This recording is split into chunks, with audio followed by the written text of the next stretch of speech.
Olá pessoal, tudo bem com vocês? Nossa aula hoje de materiais e equipamentos elétricos, trataremos aí sobre bandas de energia, especificamente vamos falar sobre estruturas atômicas.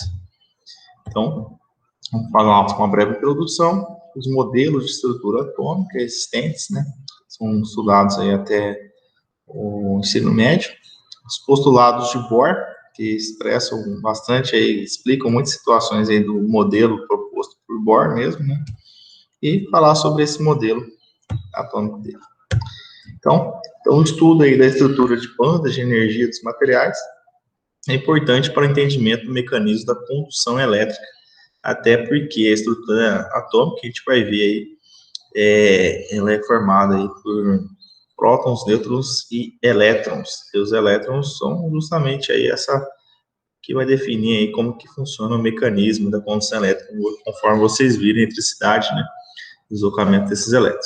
Além de explicar alguns dos fenômenos e propriedades materiais, já que as propriedades desses materiais que a gente viu, físicas, químicas, entre outras, estão interligadas, são ligadas justamente às características intrínsecas desses materiais, que é justamente voltada aí com a sua estrutura atômica. Então, os materiais, sob o ponto de vista elétrico, são classificados fundamentalmente em condutores, semicondutores isolantes, que a gente está falando futuramente dessa parte de bandas de energia. E no entendimento desta classificação é necessário para o estudo da estrutura de bandas de energia dos materiais, então, como ele vai estar montado, né, como que ele é desenhado, né, como ele é visto e como ele funciona, essas estruturas. E para a compreensão, então é conveniente que primeiro a gente faça um desenvolvimento de estudo sobre os modelos atômicos, passando aí pelo conceito de níveis de energia, cuja extensão leva ao entendimento de bandas de energia. Então, os modelos de estrutura atômica inicialmente surgiram lá com Demócrito, lá nos gregos, que ele imaginasse assim que um corpo fosse dividido indefinidamente e ia chegar na menor partícula possível de que ele seria composto. E ele deu esse nome aí de átomo, que significa o que não tem partes. Então, imaginava-se que quando você pegasse um punhado de grão de areia, quando se sobrasse somente aquela pequena estrutura, pequeno grãozinho, ele era o átomo. Não se conseguia se dividir mais aquele elemento, aquele material. E hoje a gente sabe que não é bem assim, né? Existem subpartículas aí, que não vem ao nosso caso, não vem esse estudo aí, isso é uma coisa muito específica da parte da física e química. E o que nos interessa são esses conceitos aí, desse modelo atômico. Então, a primeira teoria científica, né, então, depois aí de muito tempo lá, depois dos gregos, né, antes de Cristo, pouco antes de Cristo, surgiu a primeira teoria, assim, quando a ciência estava se desenvolvendo, lá no século XIX, a ciência começou a ter uma abertura maior para se explicar fenômenos físicos. Dalton lá entrou e desenvolveu a primeira teoria sobre o átomo. E assim ele dizia que essa teoria que a matéria é formada por partículas extremamente pequenas, indivisíveis, em forma de esferas maciças. Então, uma esfera, então, semelhante aí, é uma bola de bilhar, uma bola de sinuca aí, né? Então, por essa época já havia noção de cargas positivas e negativas, já que já tinha o conhecimento da parte elétrica, com muitos físicos na época, já se falava, campos elétricos e magnéticos, corrente elétrica e potencial eletrostático. Então, dizia aí que é uma bola de bilhar. Já em 1897, né, então, no final do século XIX, então, Thomson ele descobriu o elétron, e por volta de 1910 já haviam sido acumuladas inúmeras evidências experimentais de que os átomos contêm elétrons. Então, imagina, saímos lá de antes de Cristo, século XIX, agora estamos já no século XX. Então, é bem recente aí os modelos, assim, como eles são informados, como eles são mostrados na prática, né? Então, neste ano aí, Thomson ele propôs um modelo para o átomo que já incluía o conceito de cargas positivas e negativas. Então, o átomo aí era visto como uma esfera maciça positiva. Então, ó, pegou-se o conceito lá da bola de bilhar, incrustada por esferas de menores aí, que são as cargas positivas, as cargas negativas, né, desculpa, que seriam os elétrons, e o modelo era conhecido aí como pudim de passas. Então, semelhante a uma bola, e era formado aí dentro dessa bola, cargas positivas e negativas compartilhando aí o mesmo espaço. E em 1911, Rutherford ele mostrou aí que o modelo de Thomson era inadequado. Então, o que ele fez para provar que era inadequado esse modelo de Thomson?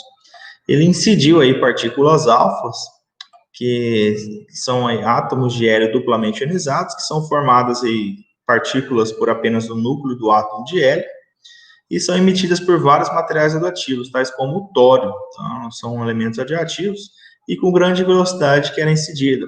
Essas partículas alfas, elas têm características de serem positivas, tudo bem? Então, sobre uma lâmina aí muito fina de ouro, ele estudou sobre o espalhamento dessas partículas. E como o modelo de Thomson, ele previa um campo elétrico muito fraco, próximo ao átomo, devido ao arranjo das cargas positivas e negativas, então quase todas as partículas deveriam sofrer um espalhamento aí em um ângulo muito pequeno. Então, ela forma um campo elétrico. Então, imagina aqui, ó, você previa que, por Thomson, que quando incidisse essas características positivas, elas sofressem uma deflexão aqui, um refletimento, uma reflexão, com um ângulo muito baixo, visto que é aí as cargas elas têm um arranjo aí muito próximo, então elas não teriam essa característica de ter uma força de repelimento muito alta. Entretanto, o que Rutherford viu na prática foi o seguinte: quando ele incidiu essas partículas, elas atravessaram a grande parte delas e chegaram no núcleo, que tinha características positivas devido ao fato de que foram detectados aí esses ângulos de reflexão próximos aí de 180 graus. Então, o ângulo de deflexão foi bem alto em comparação aí ao modelo proposto por Thomson. Então, opa, então, peraí. Então, não é bem assim que funciona, então nós temos aí que analisar melhor. Então, Rutherford, com sua experiência de espalhamento de partículas alfas, então o modelo aí respondia algumas questões que foram surgidas aí pelas questões aí da eletricidade, do magnetismo estar evoluindo também em conformidade. Então, mas por outro lado, apresentou um grande questionamento. Então, aí da teoria clássica, que toda carga acelerada irradia energia na forma de radiação eletromagnética, que é nada mais do que luz, né? E, portanto, os elétrons girando em torno do núcleo deveriam emitir energia. Então, aqui, a radiação eletromagnética, a gente vai ver depois aí que a luz dela tem características de ser partícula ou onda. Então, quando uma carga aí ela está sendo acelerada, ela pode ter essas duas características simultâneas ou não, tudo bem? Então, sendo assim, à medida que suas energias diminuíssem, seus movimentos deveriam ser uma espiral, vindo eles a se chocarem com o núcleo, retornando assim ao modelo de Thomson. Opa, então era uma espiral que chocava-se, então chocava-se com o núcleo, então retornando ao modelo de Thomson. Opa, então daí estava uma coisa errada, né? Não é isso que acontece.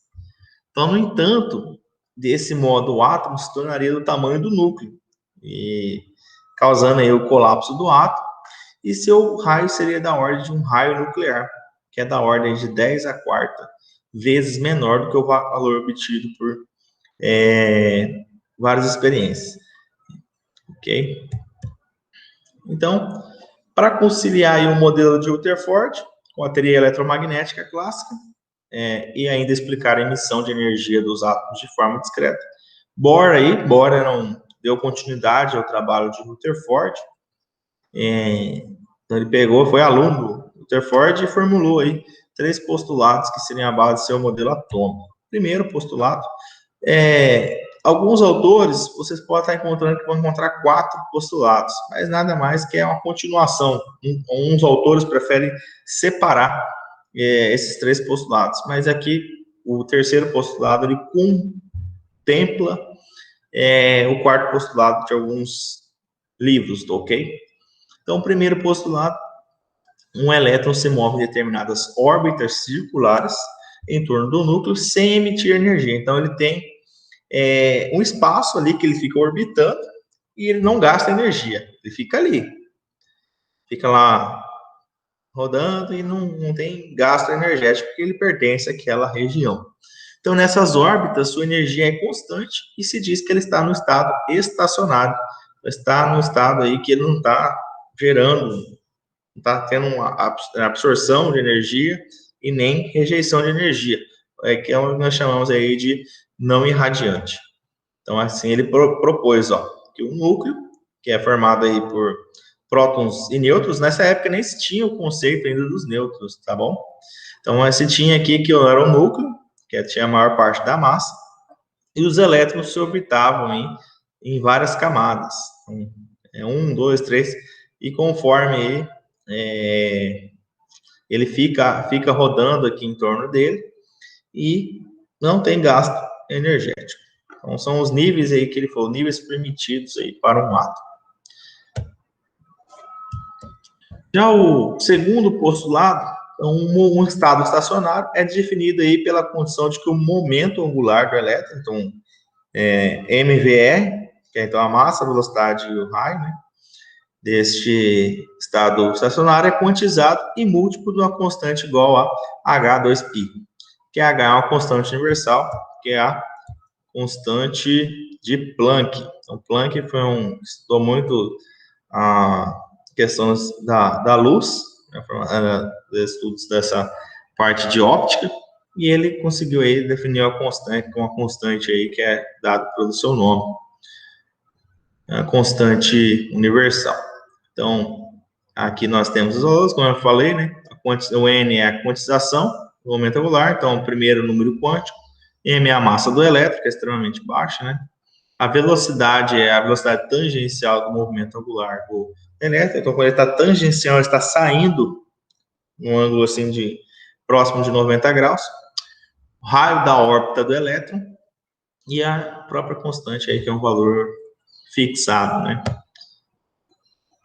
Terceiro, então, um elétron, ao passar de um nível N de energia, então, EN, para um nível M de energia menor, ele vai emitir ou irradiar, então, ele emitir ou ele vai irradiar energia eletromagnética, seja ela visível ou não, ok?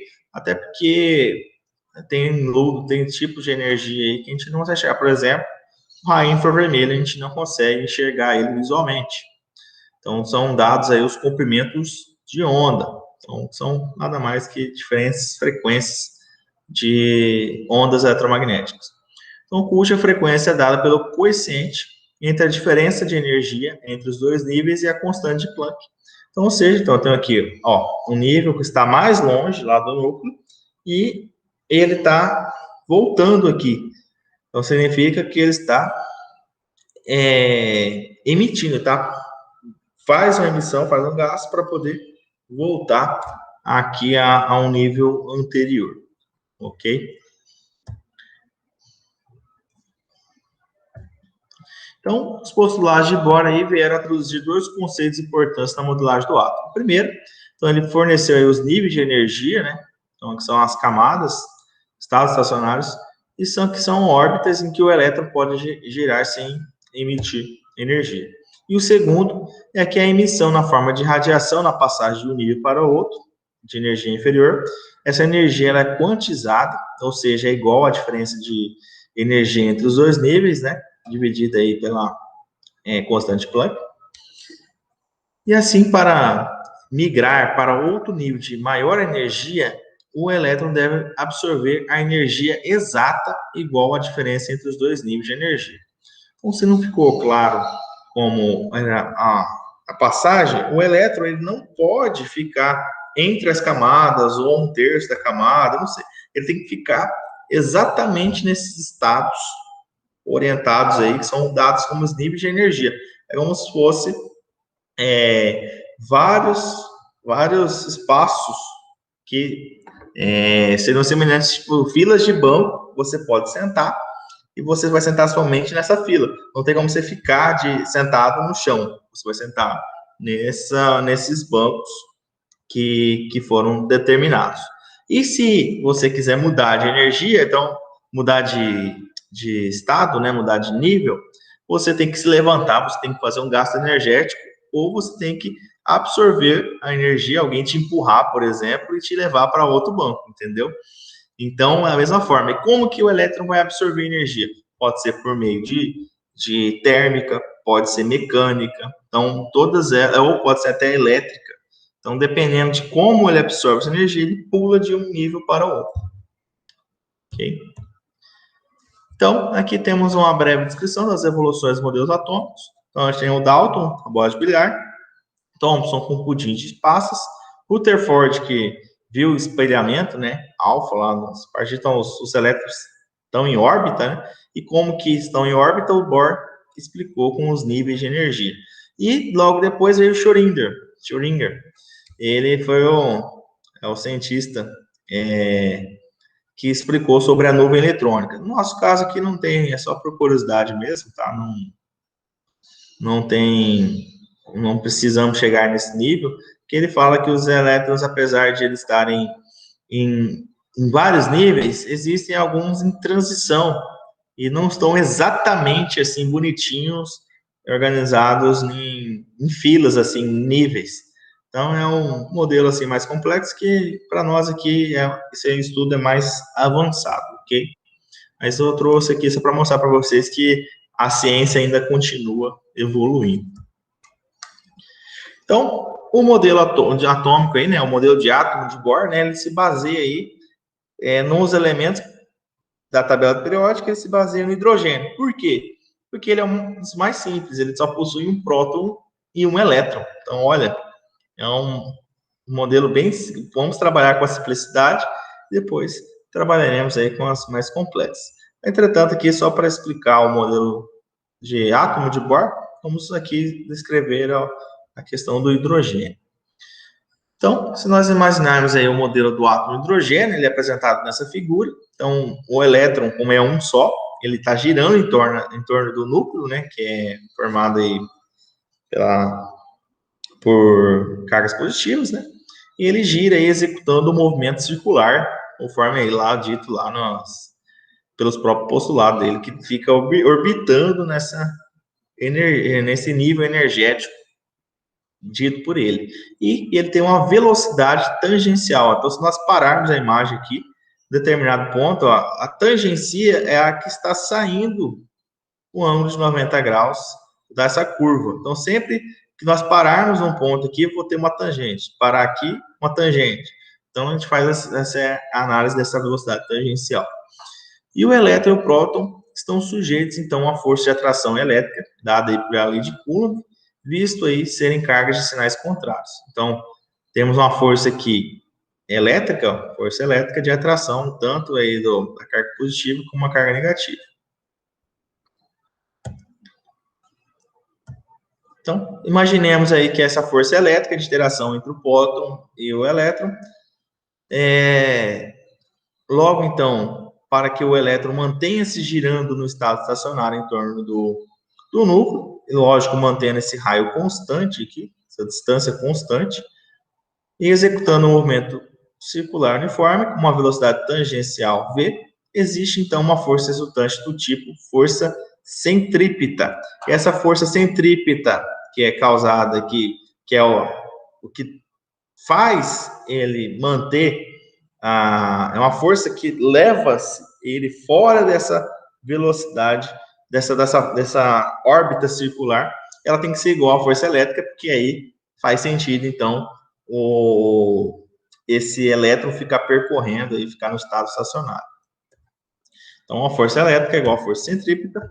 Então, se nós trocarmos aí as duas equações, a força elétrica é dada pela lei de Coulomb, então é a carga elétrica ao quadrado dividido por 4πε0 r ao quadrado. que é igual, então, a mv ao quadrado sobre r. Substituindo, então, aí nós temos aí que a mv ao quadrado é igual, então, a carga elétrica ao quadrado dividido por 4πε0r. Então, ε0 a gente viu que é a chamada permissividade elétrica do vácuo, a constante, e a constante aí da carga elétrica elementar, dada em coulombs. Então, assim, em seu estado estacionário, o elétron possui dois tipos de energia. Então, uma energia cinética, que é vinda lá da força centrípeta, que é referente à velocidade de deslocamento tangencial e de sua posição distante do núcleo. Então, mv ao quadrado é energia cinética. Então, referente ao campo elétrico do núcleo. Então, como conhecida como energia potencial. Então, energia potencial elétrica é dada aí como relação aí daquela outra equação. Então, se nós pegarmos a energia total, é a energia potencial elétrica, mais energia cinética. Então, a energia potencial é dada lá pela lei de Coulomb, energia cinética é mv ao quadrado sobre 2.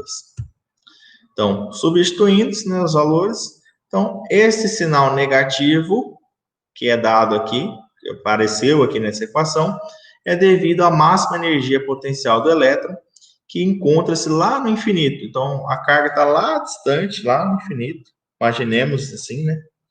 E ela está, então, deslocando do que? Desse ponto até a carga elétrica positiva. Então, por isso que esse aqui é simplesmente o sentido de que está ocorrendo o movimento, somente para expressar isso. Nós podemos, se nós quisermos analisar somente o módulo da força, podemos até desconsiderar esse sinal. Então, logo, a energia total, então, vai ser E ao quadrado dividido por 8πε0r menos E ao quadrado dividido por 4πε0r.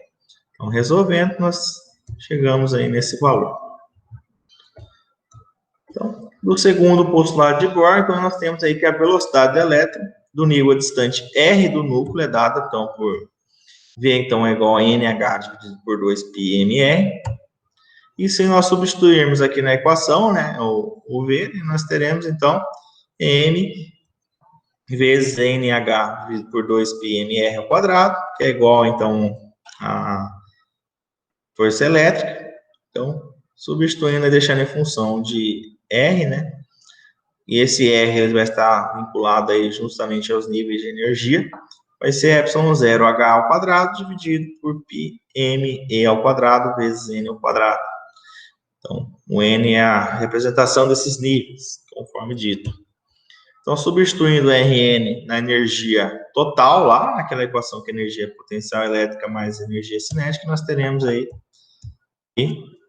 esta equaçãozinha aqui, que é a energia total. Então, essa é a equação resumida aí da energia total. Então, para cada valor n de nível de energia, tem-se a correspondente o seu nível de energia distante aí do Rn do núcleo. Então, vou ter um nível de energia que ele vai estar naquele Rn, aquele raio de distância de os níveis quantificados. Então, a ordem de grandeza das dimensões nucleares, então, ela é muito pequena, né? E por isso utiliza-se uma unidade mais apropriada, que é dada aí chamada angstrom. Ela tem um azinho com uma bolinha em cima, um círculo, para descrever essas dimensões. E essa dimensão, em comparação com o metro, um angstrom é 10 elevado a menos 10 metros. Então, o angstrom é utilizado aí para unidade de medida aí na parte de estruturas atômicas. Então, substituindo os valores das constantes que aparecem na função dos raios dos núcleos orbitantes para o nível mais baixo de energia, então, N igual a 1, só que só tem 1, né? Então, substituindo, nós temos aí esses valores dessas constantes, então, aqui é permissividade elétrica no vácuo, a constante de Planck ao quadrado, dividido por π, vezes a massa do elétron, vezes a carga elétrica, carga elementar do elétron, tudo isso vezes aqui o nível energético, que é 1, ao quadrado, que só tem uma camada. Nós calculamos aí que o raio dele é em torno aí de 0,5 angstrom, ou 0,53 vezes 10 a menos 10 metros. Na escala aí, se nós passarmos aí para a parte de utilizando as nossas normais, né, ficaria em torno de 5 nanômetros, um valor aí bem baixo. Então, a ordem de grandeza das energias a nível atômico são, então, muito pequenas.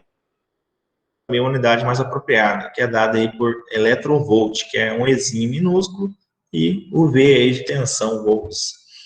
E é definida como energia potencial adquirida por uma carga elétrica elementar, que é o elétron, quando deslocada por uma diferença de potencial de 1 volt, que é de modo que a energia adquirida, ou rejeitada, né, dependendo, é a diferença de potencial vezes a carga elétrica. Então, 1 volt vezes uma carga elétrica elementar, Coulomb, né? Então, é 1,6022 vezes 10 a menos 19 joules, que é igual, então, a 1 eletronvolt. Então, substituindo aí nas equações, na energia dos níveis lá, tem-se para o nível mais baixo da energia do átomo de hidrogênio, N igual a 1. Então, seu valor é menos 2,1806 vezes 10 a menos 18 joule. Ok? Se nós fizermos uma regrinha de 3 aqui, e nós teremos aí em eletronvolt dá menos 13,6 eletronvolt. E o nível mais baixo de energia aproximada é de menos 13,6 eletronvolt. Isso aqui foi obtido na prática, tá? Isso aqui está correto. Lembrando aí que isso aí só vale para o átomo de hidrogênio, tá? Então, EN aí vai ser, então, os níveis energéticos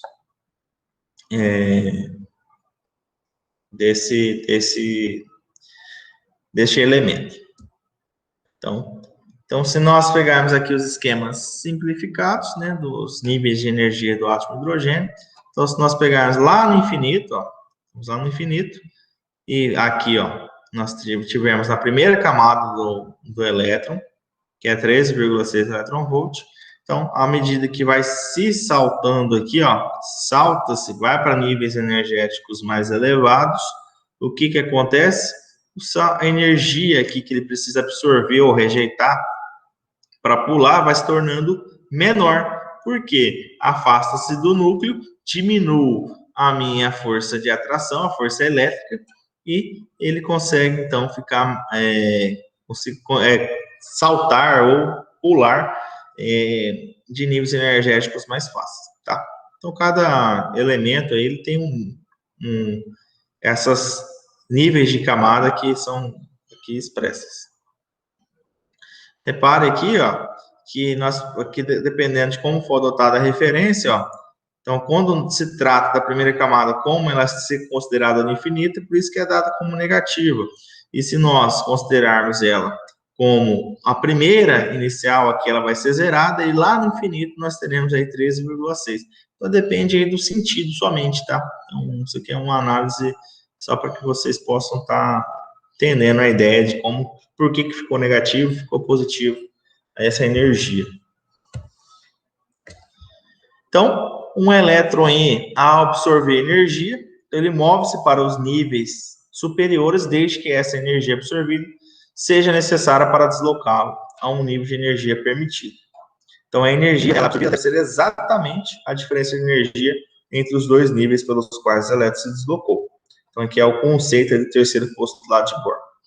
Neste caso, diz que ele está no estado excitado e o elétron passa a possuir energia do nível para o qual se deslocou.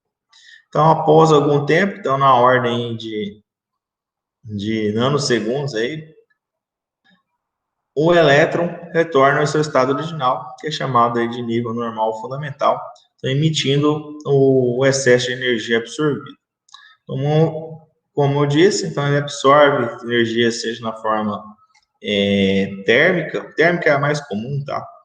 Elétrica, mecânica, ele salta, mas depois que ele estabilizou, ele fica naquela transição, desde que seja ainda submetido essa energia, ou ele volta ao seu estado original. Então, o elétron, ele só pode pular, ele pula de uma camada para outra. Por exemplo, eu posso pular da primeira para a quarta? Posso, desde que ele obtenha a quantização, o nível energético, ele recebeu a energia que permita que exatamente ele caia nesse nível energético de 4. Pode voltar da mesma forma? Pode, irradia. Ou ele pode pulando de estágio para estágio? Pode também. Ele pode ficar de 4, ele pula para 3, pula para 2, pula para 1. Ou ele pode pular da 4 para 2, depois para 1? Também, normal. Ele pode pular para 3 e depois voltar para 1? Também.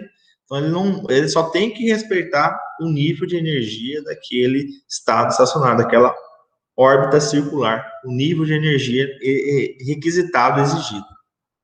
Ok? Então, o modelo de Bohr prevê a emissão discreta de energia na passagem de um nível de energia para outro. Então, o elétron ele não pode emitir qualquer quantidade de energia, mas somente quantidades referentes às diferenças entre os vários níveis, como citado agora há pouco. Então, sabe-se aí que a relação entre o comprimento de onda, metro ou angstrom, e a frequência dada em hertz de uma onda de radiação eletromagnética é dada aí por lambda F igual aí a velocidade, né? Então, a velocidade, a gente sabe, né, que a velocidade da luz no vácuo, né, ela é 300 mil quilômetros por segundo. E se ela for em algum outro meio material, ela vai sofrer refração e vai ter perda dessa velocidade. Isso aqui vai ser comprometido, mas não vai ser o valor de 300 mil quilômetros por segundo. E a tabela aqui, 14, mostra alguns comprimentos de onda no vácuo para as nomenclaturas dessas ondas. Então, aqui a energia elétrica tem um comprimento de onda bem elevado. Temos aqui as ondas que são bem menores, as ondas de raio-x, raios gama, a ultravioleta. Infravermelho já não é visível esse comprimento de onda. As ondas aí FM de televisão também não é visível. Você imagina se a gente ficasse enxergando várias ondas que passam no nosso caminho. Imagina quantas estações de televisão, rádio, satélite, TV satélite que tem. Imagina se a gente enxergasse todas essas ondas atravessando aqui nossos corpos. Assim, é um negócio que não é visível. Então, para que vocês possam compreender. Então, aqui já temos que são as cores, que são do espectro, né? Que a gente consegue enxergar: vermelho, laranja, amarelo, verde, azul e violeta. E as suas transições, né? Suas uniões, né? De cores. Então, esse comprimento de onda, aí, às vezes, então, com esse elétron, ele excita, absorve, ou ele rejeita, a gente não é visível para nós. Até pela seu comprimento de onda não ser visível, não ter os nossos fotorreceptores apropriados, assim como também estarem não atendidos aí pela questões físicas mesmo, né, biológicas do ser humano. E para nós podermos finalizar, devemos lembrar que níveis de energia são conceitos estudados em átomos isolados. Então, onde um elétron estado retorna ao nível original, emitindo um espectro de energia bem definido, pois as radiações emitidas por ele são tão discretas. Contudo, os deslocamentos de elétrons na estrutura atômica dos materiais apresentam uma faixa de espectro de energia emitida. Isto é, apesar de serem de valor discreto, as radiações emitidas pelo elétron apresentam um amplo espectro de valores. Então, se induz aí, com base nesse fato, que esses deslocamentos ocorrem entre faixas de energias bem próximas entre si. Até porque o raio, né, é bem pequeno, né, é uma estrutura bem micro mesmo. Então, na próxima aula, nós trataremos aí da continuidade sobre as bandas de energia, justamente na parte da classificação dos materiais, dualidade da onda-partícula, da luz e da matéria. Então, agradeço, pessoal. Até a próxima aula.